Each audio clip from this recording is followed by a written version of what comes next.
Hi friends, as you know nowadays the RBI has recently released its notification regarding the appointment of MD or WTD or a CEO in urban cooperative banks, and it has given a deadline to appoint it before 25th August 2021. So nowadays all urban cooperative banks are running to appoint the managing director or full-time director or CEO in urban cooperative banks.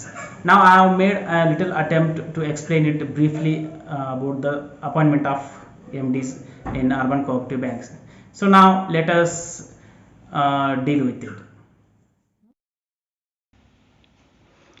Appointment of managing director or whole-time director in primary cooperative banks as per RBI circular dated 25th June 2021.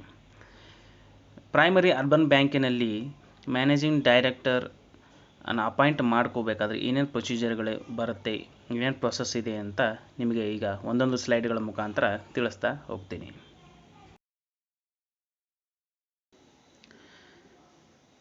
Now let's go for getting approval for appointment of MD or WTD in urban cooperative banks.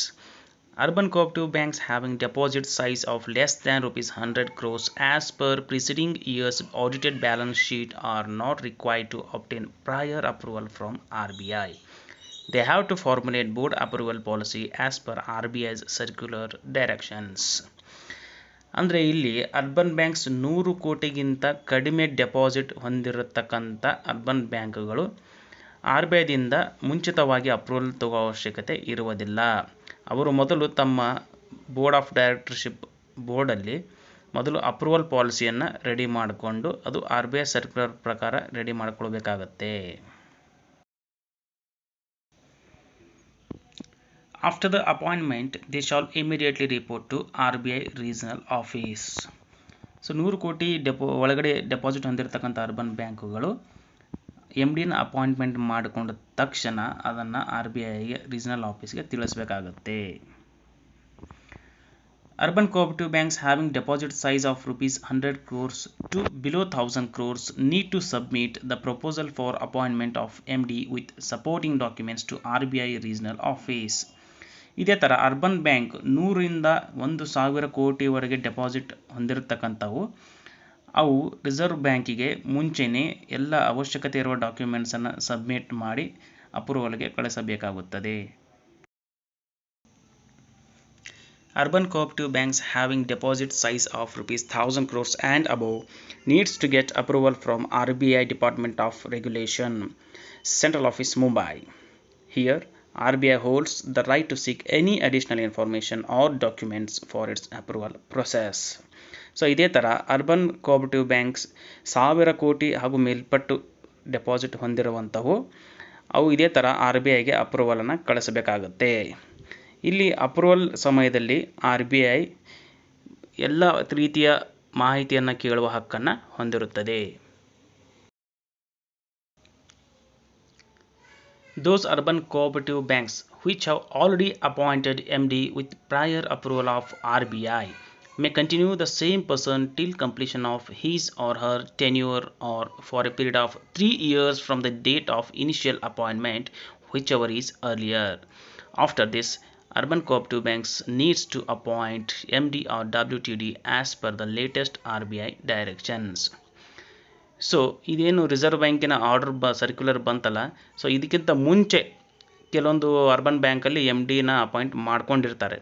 So ಆ ಥರ ಮಾಡ್ಕೊಂಡಿರೋರು ಅದೇ ವ್ಯಕ್ತಿಯನ್ನು 3 ವರ್ಷ ಅಥವಾ ಅವರ ಅವಧಿ ಮುಗಿಯುವ ತನಕ ಕಂಟಿನ್ಯೂ ಮಾಡಬಹುದು. ಇದು ಅವಧಿ ಮುಗಿದ ನಂತರ ಅವರು RBIನ ಲೇಟೆಸ್ಟ್ ಡೈರೆಕ್ಷನ್ ಪ್ರಕಾರ ಅವರನ್ನು ಅಥವಾ ಹೊಸಬರನ್ನು ಮತ್ತೆ ನೇಮಕ ಮಾಡಿಕೊಳ್ಳಬೇಕಾಗತ್ತೆ. Now let's deal with the process of appointment of MD or WTD in UCBs.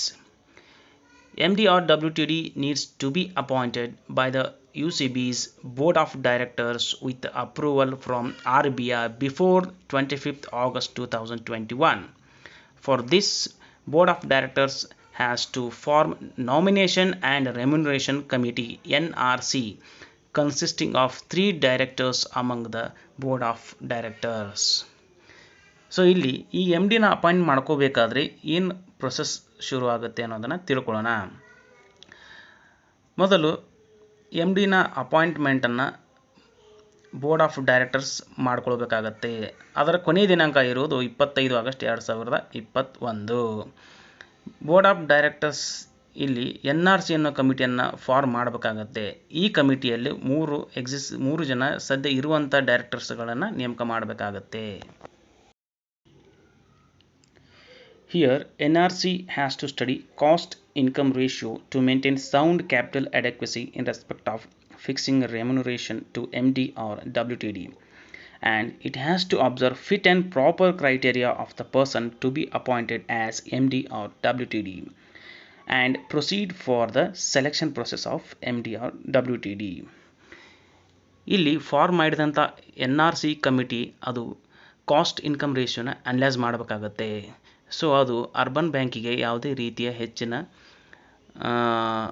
Burden ಆಗಬಾರ್ದು, ಆ ಥರ ಅವರಿಗೆ ಸಂಬಳವನ್ನು ನಿಗದಿ ಮಾಡಬೇಕಾಗತ್ತೆ. ಸೊ ಆವಾಗ ಇದು ಫಿಟ್ ಆ್ಯಂಡ್ ಪ್ರಾಪರ್ ಕ್ರೈಟೇರಿಯಾ, ಅವರ ಸಾಮರ್ಥ್ಯತೆ ಅನುಗುಣವಾಗಿ ಅವರನ್ನು ಅಪಾಯಿಂಟ್ ಮಾಡಬೇಕಾಗತ್ತೆ. Now let's go for what are the eligibility criteria for managing director or whole-time director. First one, the person shall be a graduate preferably in banking or finance subjects, or he may be CA or MBA preferably finance. And third one, he should be post graduation in any discipline. And fourth one, the person shall be the age of 35 to 70 years. And finally, he should have at least 8 years experience in banking sector. It should be middle or senior level management. So ಈ ಥರ managing director appointment ಮಾಡ್ಕೊಳ್ಳೋಕ್ಕೆ ಅವರಲ್ಲಿ ಅರ್ಹತೆಗಳು ಏನೇನಿರಬೇಕು? ಅವರೊಬ್ಬ graduate ಮುಗಿಸಿದಂಥ ವ್ಯಕ್ತಿ ಆಗಿರಬೇಕು, ಅಥವಾ ಅವರು CA ಅಥವಾ MBA ಹೋಲ್ಡರ್ ಆಗಿರಬೇಕು, ಅಥವಾ ಅವರು ಒಂದು ಪೋಸ್ಟ್ ಗ್ರ್ಯಾಜುಯೇಷನನ್ನು ಮುಗಿಸಿರಬೇಕು. ಆಮೇಲೆ ಅವರ ವಯಸ್ಸು 35ರಿಂದ 70 ವರ್ಷದ ಒಳಗಿರಬೇಕು. ಹಾಗೂ ಅವರು ಮಿನಿಮಮ್ 8 ವರ್ಷದ ಬ್ಯಾಂಕಿಂಗ್ ಕ್ಷೇತ್ರದಲ್ಲಿ ಅನುಭವವನ್ನು ಹೊಂದಿರಬೇಕು. In the same way, the person should not involve in the following activities.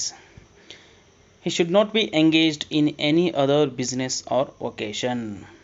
He should not be holding the position of a member of parliament or state legislative or municipal corporation or municipality or other local bodies.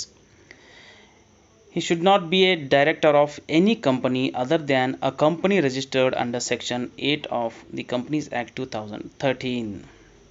ಇದೇ ರೀತಿ MD ಆಗಲು ಬಯಸ್ತಕ್ಕಂಥ ವ್ಯಕ್ತಿಯು ಈ ಕೆಳಗಿನ ಸಂಬಂಧಪಟ್ಟ ಕಾರ್ಯಗಳಲ್ಲಿ ತೊಡಗಿರಬಾರದು. ಇವರು ಯಾವುದೇ ರೀತಿಯ ಬಿಸ್ನೆಸ್ಸನ್ನು ಹೊಂದಿರಬಾರದು, ಅಥವಾ ಇವರು member of parliament, municipality, corporation, ಇತರ ಲೋಕಲ್ ಬಾಡೀಸ್ಗಳಲ್ಲಿ ಮೆಂಬರ್ ಆಗಿರಬಾರದು. ಅವರು ಇದೇ ರೀತಿ ಯಾವುದೇ ಕಂಪನಿಯ director other than section 8 of the companies act 2013 ಆಗಿರಬಾರದು. Then be a partner. He should not be a partner of any firm which carries on any trade, business or industry. He should not have substantial interest in any company or firm. He should not be a director, manager, managing agent, partner or proprietor of any trading, commercial or industrial concern. He should not be of unsound mind and stands so declared by a competent court. So ಇದೇ ರೀತಿ ಅವರು ಯಾವುದೇ business ಅಥವಾ ಕಂಪನಿಯ partner ಆಗಿರಬಾರದು, ಅಥವಾ ಯಾವುದೇ ಕಂಪನಿಯಲ್ಲಿ ಅವರು ವ್ಯವಹಾರವನ್ನು ಹೊಂದಿರಬಾರದು. ಹಾಗೂ ಇವರು ಯಾವುದೇ ಬಿಸ್ನೆಸ್ಸಿನಲ್ಲಿ ಡೈರೆಕ್ಟರ್, ಮ್ಯಾನೇಜರ್ ಅಥವಾ ಮ್ಯಾನೇಜಿಂಗ್ ಏಜೆಂಟಾಗಿ ಕಾರ್ಯನಿರ್ವಹಿಸುತ್ತಿರಬಾರದು. ಹಾಗೂ ಇವರು ಅನ್ಸೌಂಡ್ ಮೈಂಡ್ ಪರ್ಸನ್ ಆಗಿರಬಾರದು. Should not be an undischarged insolvent. Should not be convicted by criminal court of an offence involving moral turpitude. Should not be a director of any other cooperative bank or cooperative credit society. And the person shall submit a self-declaration on personal integrity as per Annexure 2. ಇಲ್ಲಿ MD ಆಗಲು ಬಯಸತಕ್ಕಂಥ ವ್ಯಕ್ತಿಯು ದಿವಾಳಿಕೋರನಾಗಿರಬಾರದು, ಹಾಗೂ ಯಾವುದೇ criminal ಕೋರ್ಟಿನಲ್ಲಿ ಶಿಕ್ಷೆಗೊಳಪಟ್ಟವರಾಗಿರಬಾರದು. ಹಾಗೂ ಇವರು ಯಾವುದೇ cooperative bank ಅಥವಾ cooperative credit ಸೊಸೈಟಿಯ director ಆಗಿರಬಾರದು. ಹಾಗೂ ಇಲ್ಲಿ ಈ ವ್ಯಕ್ತಿಯು ಅನೆಕ್ಸರ್ 2ನಲ್ಲಿ ಡಿಕ್ಲರೇಷನ್ ಮೂಲಕ ತನ್ನನ್ನು ಹಾಗೂ ತನ್ನ ಬಗ್ಗೆ ಸದೃಢತೆ ಬಗ್ಗೆ ಹೇಳಿಕೊಳ್ಳಬೇಕಾಗುತ್ತದೆ. Now deal with the tenure of MD or WTD.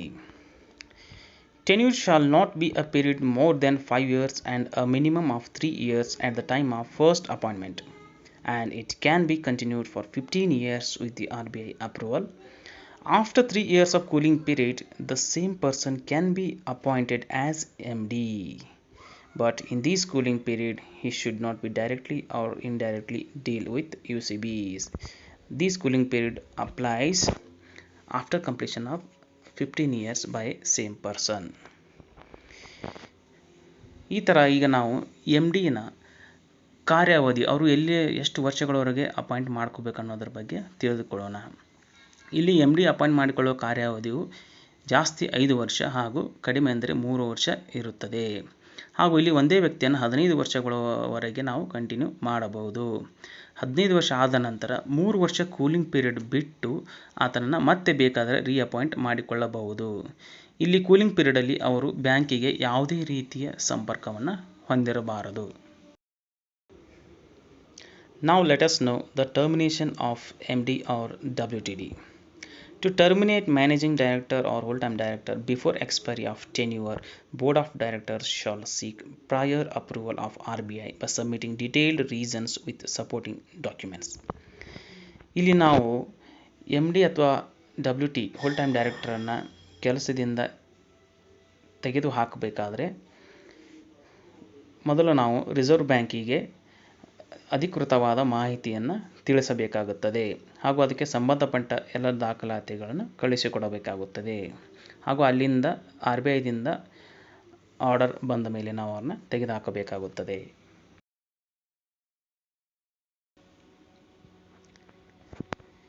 Temporary appointment of MD or WTD. UCBs can temporarily appoint MD or WTD for a period not exceeding 4 months, and later it should appoint a regular MD or WTD within this time. Urban cooperative bank ಸದ್ಯಕ್ಕೆ ಕ್ಷಣಿಕ ಮಾತ್ರಕ್ಕೆ 4 ತಿಂಗಳ ಅವಧಿಯವರೆಗೆ managing ಡೈರೆಕ್ಟರ್ನ appoint ಮಾಡಿಕೊಳ್ಳಬೇಕು. ಹಾಗೂ ಈ 4 ತಿಂಗಳ ಅವಧಿ ಮುಗಿಯುವುದರೊಳಗಾಗಿ ನಾವು ಪರ್ಮನೆಂಟ್ MDಯನ್ನು ಅಪಾಯಿಂಟ್ ಮಾಡಿಕೊಳ್ಳಬೇಕಾಗುತ್ತದೆ.